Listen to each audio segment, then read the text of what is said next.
What's happening when we treat addiction today is not working.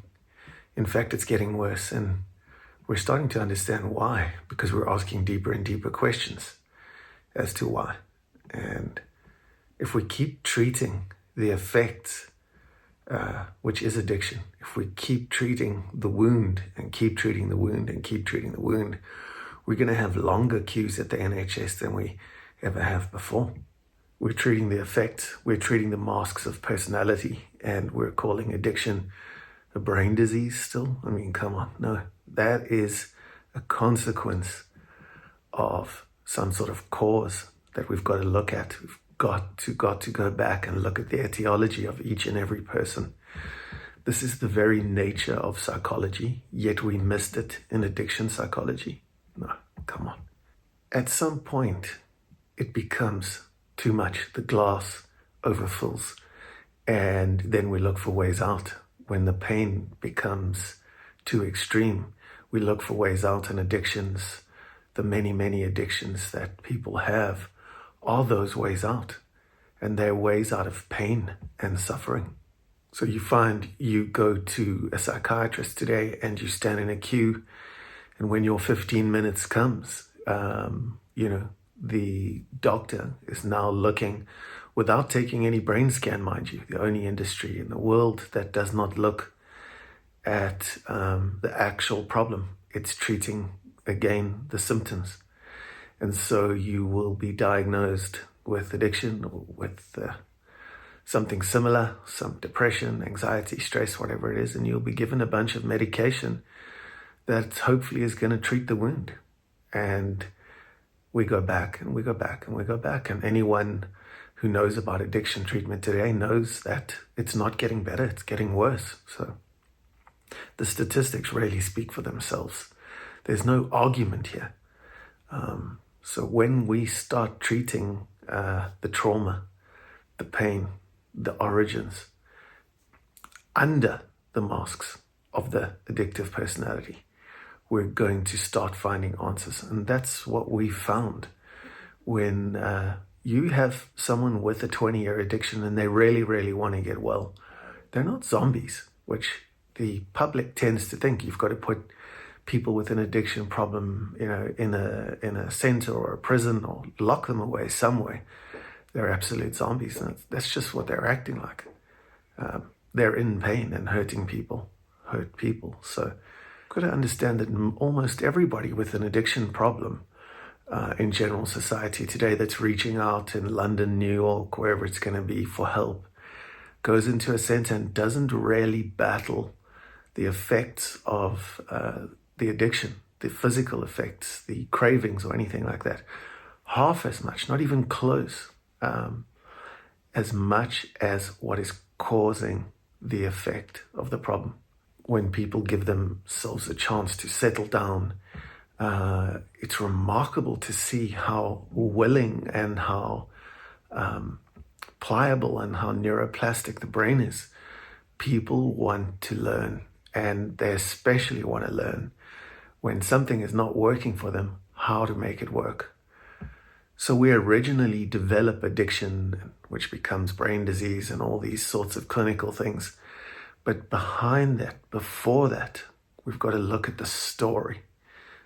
In our lives as complicated, emotional human beings, there's always a story that we're telling ourselves, that we learn from other people, and so on and so forth, that is driving our thoughts, feelings, perceptions, behaviors, and ultimately consequences. When we keep going to doctors and trying to soothe our pain, we become addicted again. We become cross-addicted. And, as that pain wears off, you're reaching out externally for something else to ease that pain. We've got to get to the origins of the problem.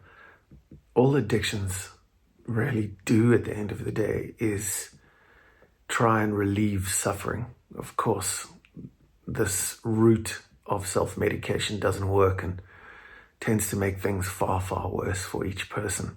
But the addiction, the drinking, the distraction, the avoidance, all of it serves a basic need to get some sort of relief and some sort of reprieve, not just pleasure instead of pain, but a way out of torment and tyranny.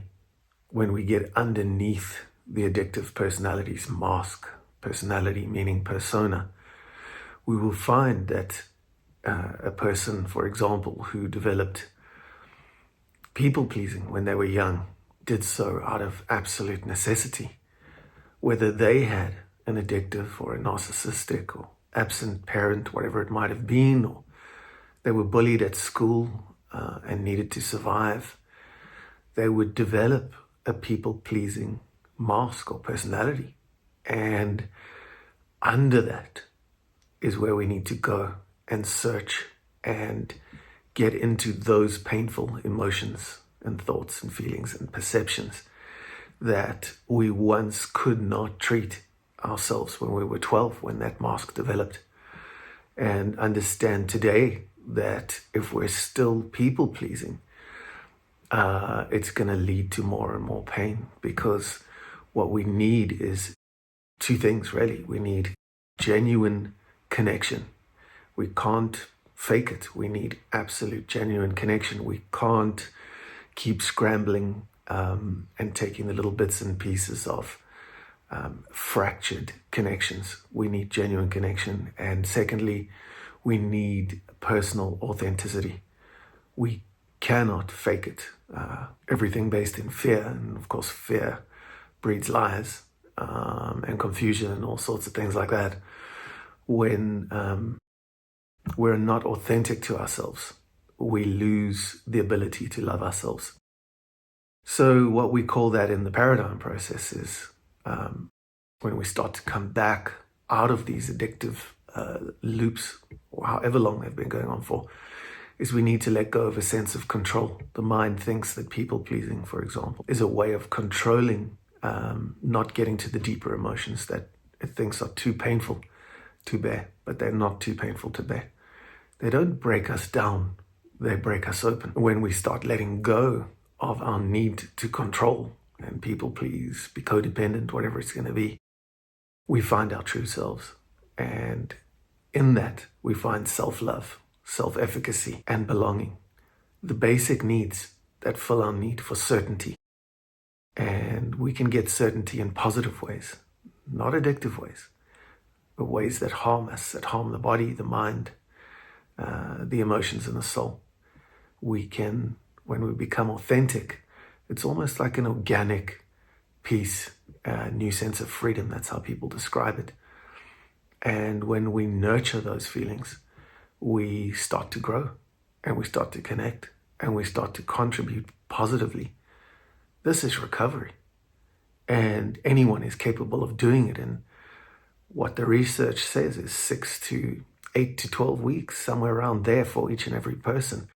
It takes 21 days to change a habit, and certainly it takes just 90 days to change a lifestyle, to escape the bonds of addiction. Of course, you need to practice. There's no way, no shortcuts, nothing like that.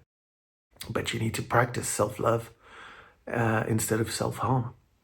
You need to practice love instead of fear. And instead of people-pleasing, you need to practice authenticity. And then there's no need for an addiction, for a distraction, for something that, hurting people hurt people. We don't need to now hurt ourselves to dwell and float in the pain and misery of inauthenticity, of disconnection, of rejection. And this is how we heal. We've got 10 steps, 10 pathways, 10 masks to take off. And when we do, we recover and we renew in very short periods of time, because we're treating the cause and not the effect.